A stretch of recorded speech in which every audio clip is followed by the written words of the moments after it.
Dan untuk tema kali ini, aku ingin membacakan mengenai seseorang yang ingin serius menikah dengan kamu. Ya, seseorang yang ingin serius menikah dengan kamu. Dua-duanya adalah twin flame garis keras. Kalau kamu nggak tahu twin flame, kamu boleh lihat di Google ya, artinya api kembar. Kamu bisa lihat di Google karena Google menyediakan semua informasi yang kita butuhkan. Seseorang yang akan menikah dengan twin flame-nya. Kita akan lihat ya untuk ciri-cirinya.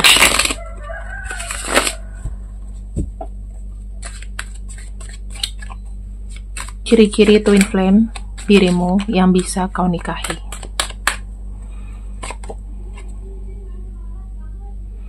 Di sini ada kartu Page of Wands. Dia adalah seseorang yang pekerja keras ya, seseorang yang pekerja keras. Dia suka sekali dengan tantangan. Kemudian yang aku lihat di sini dia selalu punya ide atau cara untuk selalu sibuk gitu teman-teman. Orang itu mengerjakan apapun ya. Dan aku ingatkan sekali lagi teman-teman, apabila kalian menemukan video ini diupload di channel lain, maka video tersebut adalah bajakan. Tolong komen ke yang upload. Pencuri, tolong jangan mencuri video orang lain ya. Tolong di take down videonya. Komen kayak gitu ke semua videoku yang kalian lihat di platform seperti TikTok atau di di Snack Video ya. Di sini ada kartu Six of Wands. Artinya apa? Six of Wands itu menunjukkan seseorang ini itu dia mungkin dari keluarga besar, banyak yang mensupport dia dan banyak yang mengandalkan dia. Dia punya sifat pengekang ya, dalam arti dia orangnya posesif. Ketika dia suka sama kamu, ketika dia suka dengan sesuatu, suka dengan orang, dia akan sangat protektif dan melindungi. Bahkan dibilang dia hyper posesif ya. Jadi ya kamu harus terbuka sama dia, karena ketika kamu di sini secara sadar diri kamu terbuka, jujur, dia akan lebih baik sama kamu. Dan di sini ada kartu Six of Attempts ya, bisa jadi twin flame kamu ya adalah orang dari pendatang atau jauh ya, orang jauh atau pendatang. Mungkin saat ini kamu lagi LDR, mungkin saat ini dia lagi ada di kota lain atau di tempat yang lain, misalnya kamu di Jakarta Selatan, dianya lagi ada di Bogor atau Tangerang ya, bisa aja beda lokasi ya. King of Pentacles, dia datang sebetulnya dalam kondisi yang mapan, dan orangnya ini termasuk orang yang serius. Bisa jadi dia punya banyak pengalaman dalam pekerjaan. Maksudnya dia tuh udah punya pengalaman lebih dari 10 tahun bekerja, atau dia punya prestasi dalam pekerjaan. Karena saya ngelihatnya ya, dia ini cukup pandai dalam mengelola uang, walaupun seboros-borosnya tapi masih ada uang yang tersisa gitu loh, nggak yang kere-kere banget ya, bukan yang tongpes-tongpes sampai habis gitu, nggak ada. Orang ini tuh seneng kayak punya partner hidup gitu loh. Memang dia mencari partner hidup, dia mencari pasangan. Kemudian di sini yang aku lihat, ketika dia sudah cocok sama kamu ya cocok aja gitu, nggak ada alasan lain kenapa dia mau sama aku, kenapa ini, ya cocok aja karena enak aja sama kamu. Ada kartu Nine of Attempts. Orangnya ini suka mikirin yang berat-berat di malam hari ya. Terus aku akan bacakan lagi seseorang yang pasti menikah dengan kamu.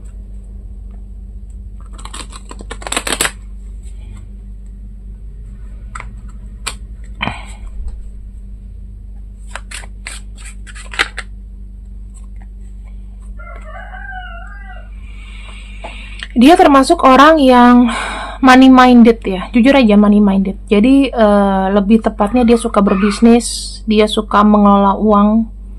Mungkin aja dia pekerjaannya juga dengan bidang-bidang ekonomi Ya, mungkin dia jurusan waktu kuliahnya dia jurusan akuntansi, manajemen atau apapun itu. Ya, pokoknya yang gimana caranya menghasilkan cuan kayak gitu. Pekerja keras juga dia. Dia sangat suka uang.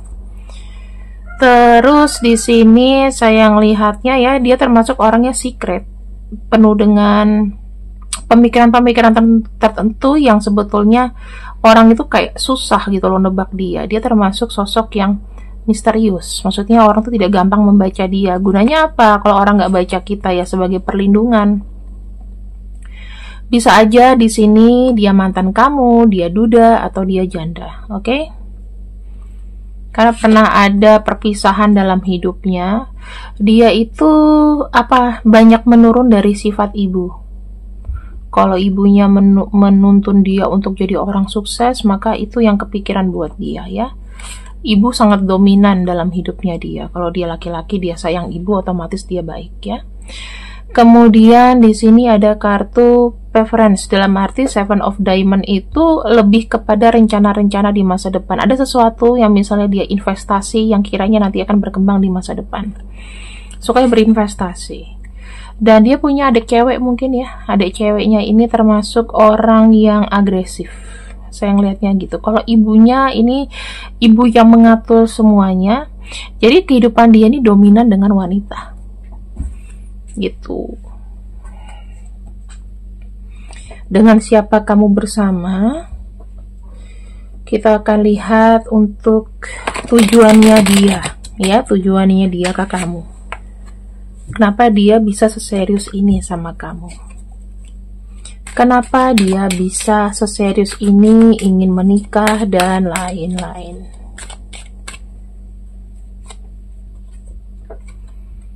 Ace of Pentacles, kamu dirasa orang yang bisa menunjang masa depannya dia. Ya, sesuatu yang pasti-pasti aja, sesuatu kesuburan. Awal baru dengan kamu itu sudah enak, intinya kayak gitu ya. Ibaratnya mungkin kamu ada di saat dia lagi terpuruk, sekarang dia lagi naik daun gitu ya, lagi bagus ya, kamu ada di sampingnya terus. Ada kartu Nine of Cups, artinya Nine of Cups itu lebih menunjukkan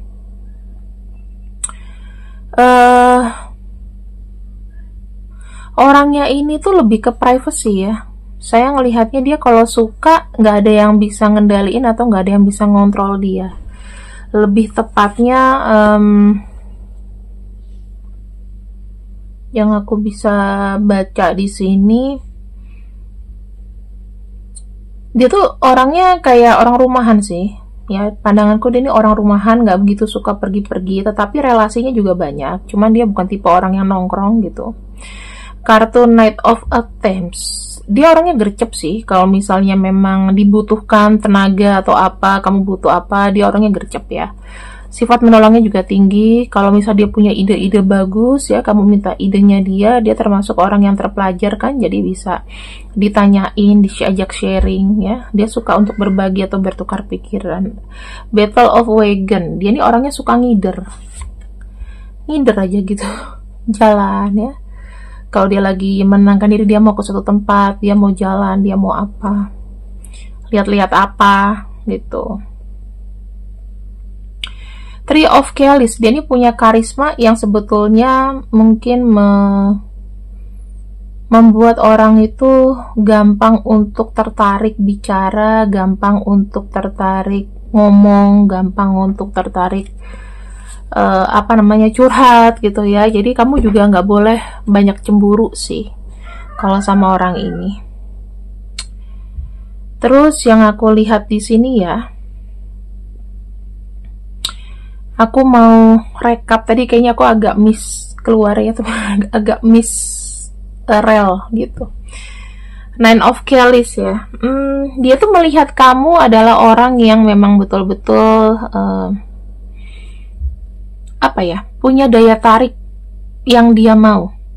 Jadi dia kalau ngelihat kamu ya kayak semua gelas-gelas kosong emosinya tuh kayak terisi.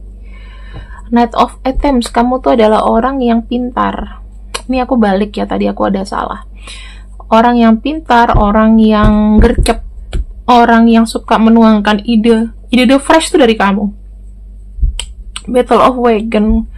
Kamu tuh orangnya termasuk multitasking.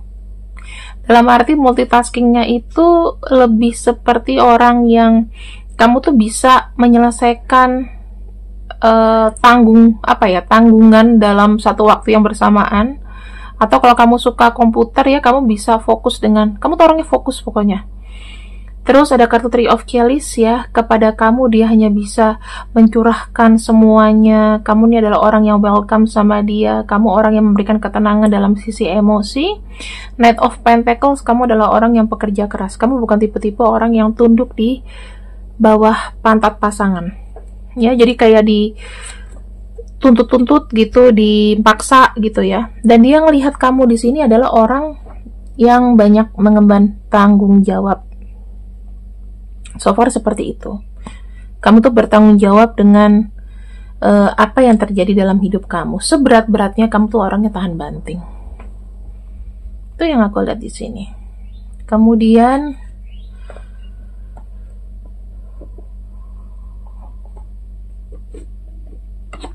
apalagi yang dia lihat dari kamu?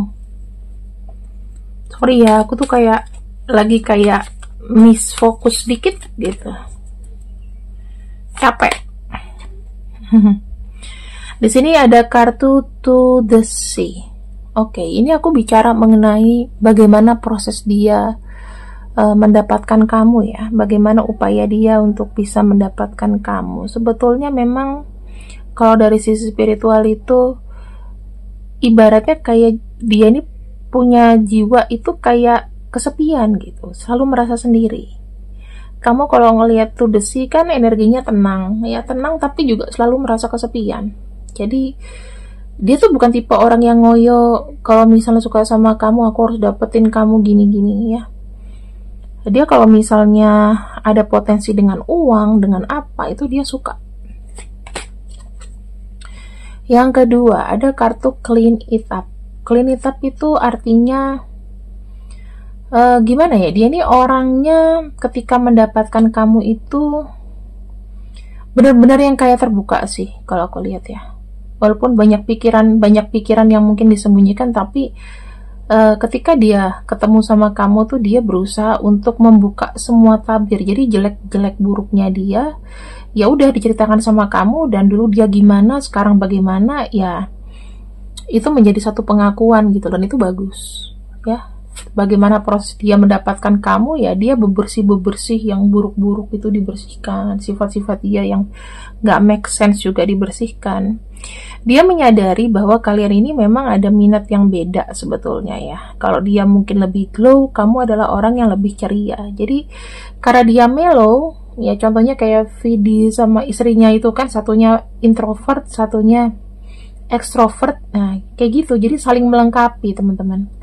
Kalian dari dua energi yang berbeda dijadikan satu ya. Kenapa Tuhan juga mempertemukan kalian? Karena di sini bisa saling mengisi dan saling kayak bersih-bersih diri satu sama lain gitu loh. Jadi ketika kalian bersama ya, kisah-kisah masa lalu yang menyakitkan itu bisa terbayarkan. At least seperti itu. Kemudian ada kartu Go the Distance. Emang tujuannya dia itu sebetulnya memang ke arah yang lebih serius. Ya, ke arah yang lebih serius. Kalau aku lihat sih, seberapa jauhnya kamu sepertinya kayak akan dikejar sama orang ini. Kenapa dia bisa mengupayakan ingin menikah sama kamu ya? Kalau aku lihat memang gimana ya? Dia ini adalah tipe yang kalau suka sama orang ya satu dulu nih, sampai pasti dia bisa melepaskan kamu kalau misalnya memang mau putus ya. Tapi kalau nggak bisa melepaskan kamu, dia adalah tipe-tipe orang yang susah putus. Kecuali kamu usir, kamu nggak mau lagi sama dia, udah nggak ada minat dan memang udah mengecewakan ya. Di sini ada kartu Poised ya. Dia ini sangat tergila-gila sama kamu sih, kayak teracuni sama kamu. Sebetulnya apapun yang kamu katakan dia bisa nurut-nurut aja kok sama kamu. Ya, kalau kalian saling nurut ya, maka energinya ini akan saling sayang, saling happy, saling bahagia, saling apapun lah pokoknya. Ini yang aku lihat. Bagus sih teman-teman. Ya, karena orang yang menikah dengan twin flame-nya sendiri itu rasanya cuma 0,01% sih. Dan ini mungkin yang menjadi jawaban atas doa-doa kamu. Kenapa kamu memang lama untuk menikah, pada nantinya ya kamu akan bertemu dengan twin flame kamu. Atau kalau untuk too late to married, mungkin pada masa mudanya itu terlalu picky atau terlalu memilih-milih, jadi nggak ada kriteria atau tidak mau membuka diri dengan seseorang yang di bawah seleranya. Kalau udah misalnya umur kalian sudah termasuk golongan orang sudah baby boomer, ya udah nggak usah mikirin untuk menikah, sendiri juga nggak apa-apa kok, lebih baik kan daripada di umur-umur baru memikirkan romansa gitu, cinta dan lain-lain. Walaupun semua orang tuh pengen punya pasangan, tapi kataku sih di tahun 2024 ini kadang-kadang ada orang yang justru memilih pengen sendiri karena lebih baik gitu. Jadi nggak usah berkecil hati kalau belum punya pasangan. Oke? Nah, ini adalah kira-kira calon-calon orang yang benar-benar bisa menikah dengan kamu. Aku tahu tema ini mungkin gak banyak orang yang nonton, tapi ya setidaknya aku sudah siarkan dari YouTube aku. Oke teman-teman, pembacaannya mungkin gak banyak-banyak ya untuk malam ini, karena aku mau membicarakan yang to the point aja. Terima kasih yang sudah ketemu denganku untuk hari ini. See you, I love you, bye-bye.